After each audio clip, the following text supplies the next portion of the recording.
That's right, we're taking a trip down memory lane with RollerCoaster Tycoon. I remember being addicted to this game as a kid, spending hours on the computer beating as many of the scenarios as possible, always somehow losing my save file and having to restart all over again, but not giving a shit.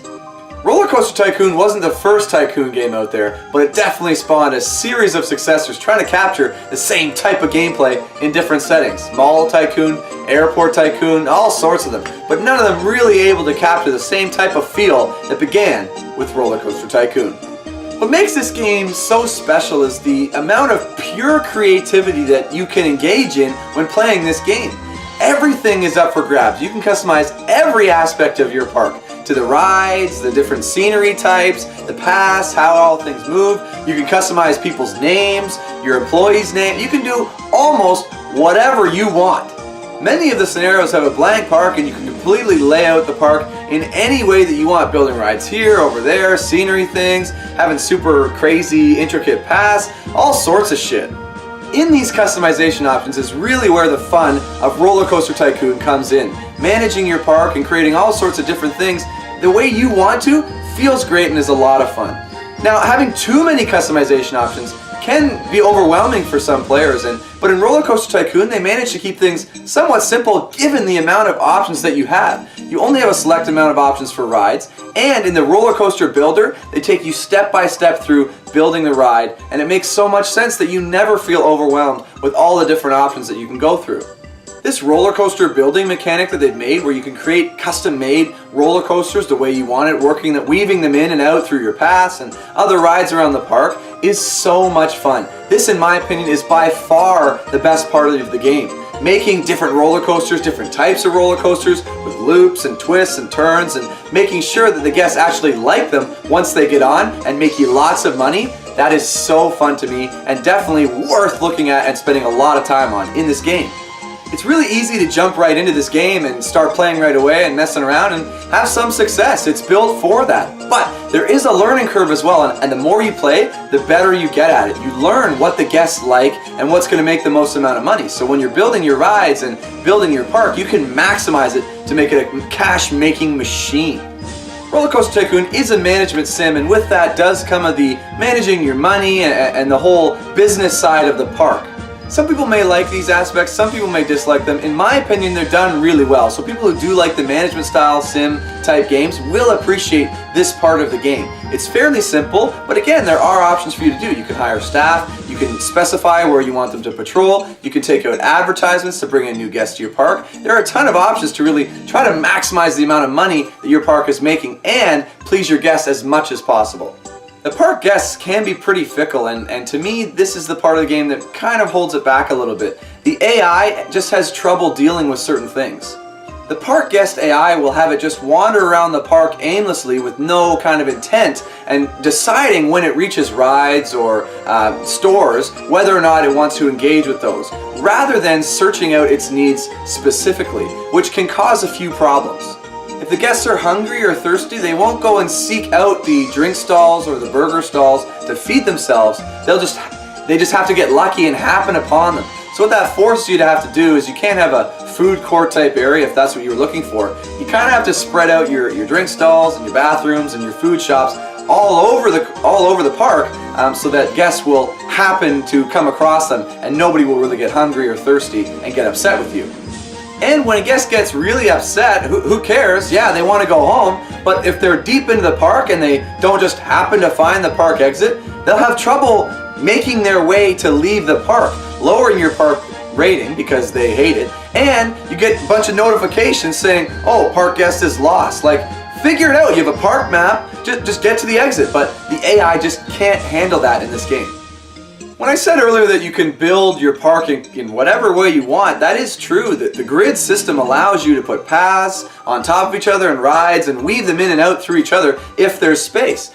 But if you don't do this correctly, sometimes what can happen is the park can get a little bit too complicated with squeezing too many things in. It becomes hard to see, you get certain paths that don't make sense and you can't reach them without deleting everything on top because you can't see underneath. And things can get quite complicated in that way if you don't build your park properly. The staff have some minor issues as well. The mechanics seem to wander around and are all over the place, sometimes 3 of them all packed into one area. Like, dudes, come on, spread out. The security guards don't really seem to do much, and the entertainers, it's hard to see their value. And the handymen, what is with you guys wanting to mow every piece of grass out on the park? Come on, get it together, guys. In each of the scenarios, there's a victory condition that you'll need to meet after a certain amount of years to win the scenario and unlock other scenarios in the game. These are often fairly easy to accomplish, and in some cases you meet them after the first year. Then what ends up happening is, if you're just in it to beat the scenarios, once you get the required amount of people in your park and the park rating, you just kind of sit there and wait, just making the small changes here and there until you get to the end of the time, which doesn't force players to keep building and making great stuff to meet the scenario needs by the end of the time. One of the coolest parts of the game is being able to build rides underground and having them come underground through tunnels and pop up, or go through mountains and come out the other side, and cool stuff like that. But the landscaping manipulation mechanic in the game is so tough to deal with. You'll often be raising and lowering accidentally. You're trying to figure it out. You can't really see what you need to do, and it costs so much money that if you accidentally do something, you might spend $1,000 just raising your land up. Oh, sorry, I didn't mean to do that. Then to lower it again, you got to spend another $1,000. So I just wish it was a little bit tighter controls in that system. There's plenty of variety in the scenarios and setting for each of these parks. There's some in forests, deserts, mountains, lakes. They're all over the place, offering a variety of challenges and unique opportunities to build rides, which is great. As you work your way towards the end of the game, there are some significant challenging scenarios towards the end. One in particular, Dinky Park. You start with a tiny park and have to build a sweet park in a tiny area. It is a bit of a challenge. Thank you for including this. It forces players to really improve their skills rather than just kind of fool around. But for those of you who do want to just mess around, there are scenarios for that as well. As you work your way through the scenarios, as you get towards the end of the game, there isn't that many different rides that you end up seeing, and many of the starting rides are all the same, so you'll find yourself using the same rides over and over again. The merry-go-round, the Ferris wheel, scrambled eggs, the ship, whatever, the roller coaster, like, they're all the same. So the more you play, you might start to get sick of the same types of rides over and over again. For being released over 15 years ago, RollerCoaster Tycoon still looks pretty decent. I mean, the graphics aren't the greatest because they are so old, but the aesthetic still kind of holds up after so many years. The grid format makes so much sense for a game like this. Putting the rides and each thing taking up one tile, and you have so many tiles to work with on various levels, just makes a ton of sense. It makes it so much more fun to be able to weave things in and out together using this grid system. To nowadays games trying to use the 3D system for these park creators, I mean, it's a good progression, but it just makes it a little bit overcomplicated, having not quite enough space.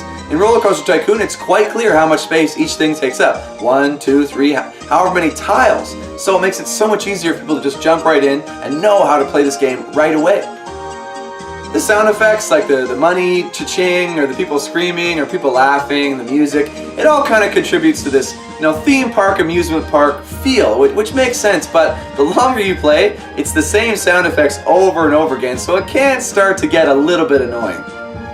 While I'm sure there are still a few original copies of RollerCoaster Tycoon floating around out there, on Steam they've released the RollerCoaster Tycoon Deluxe Edition, which is basically just the same basic game with its 2 expansions. These 2 expansions add in a bunch of new customization options, rides, a whole new bevy of scenarios for you to try out and play through. There's so much more content added in with those 2 expansions in the Steam Deluxe Edition. Overall, RollerCoaster Tycoon is a game for me that I look back on with such nostalgic feelings. I remember thinking back and playing this game when I was younger, really enjoying it when I was a kid. But since I've returned to this game as an adult with the Steam Deluxe Edition, it's again a great game to play even now. Even with today, with all the new games out there, RollerCoaster Tycoon is still a game that matches up well with any other game out there. And for that reason, my final verdict for RollerCoaster Tycoon is a 9 out of 10. An excellent game.